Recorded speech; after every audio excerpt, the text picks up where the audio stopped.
പുതുതായി ഒരു വീട് വെക്കുവാനോ അത് ഓൾറെഡി ഉള്ള ഒരു വീട് റെനോവേറ്റ് ചെയ്യുവാനോ നിൽക്കുന്നവരാണ് നിങ്ങൾ എങ്കിൽ ഈ പറയുന്ന കാര്യങ്ങൾ നിങ്ങൾ ശ്രദ്ധിച്ചില്ല എങ്കിൽ ഷുവറായിട്ട് നിങ്ങളുടെ പൈസ വേസ്റ്റ് ആകാതെ തന്നെ. കേരളത്തിലാണ് നിങ്ങൾ വീട് വെക്കാൻ ഉദ്ദേശിക്കുന്നതെങ്കിൽ മാക്സിമം ഓപ്പണിങ്സ് നോർത്ത് ആൻഡ് സൈഡിൽ തന്നെ കൊടുക്കാൻ ശ്രദ്ധിക്കുക.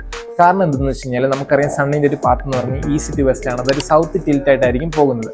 അതുകൊണ്ട് തന്നെ മാക്സിമം ഹാർഷ് സൺലൈറ്റ് കിട്ടുന്ന ഒരു പോർഷനാണ് സദേൺ സൈഡ്.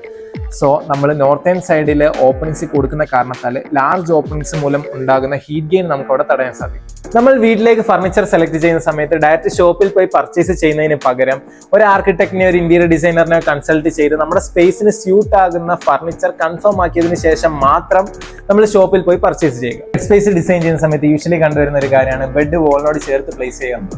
പക്ഷെ അത് കാരണത്താൽ ഒരാൾ എഴുന്നേൽക്കുന്ന മറ്റൊരാൾക്ക് ബുദ്ധിമുട്ടുണ്ടാക്കുന്നു. അതുകൊണ്ടാണ് എക്സ്പേർട്സ് പറയുന്നത് ബെഡ് എപ്പോഴും ഒരു സെൻട്രലി ഓറിയന്റഡ് ആയിട്ട് പ്ലേസ് ചെയ്യുക എന്നുള്ളത്. രണ്ട് സൈഡിലും സ്പേസ് കൊടുക്കുന്ന കാരണത്താൽ ഒരാൾ എഴുന്നേൽക്കുന്നത് മറ്റൊരാൾക്ക് ബുദ്ധിമുട്ടുണ്ടാകുന്നില്ല.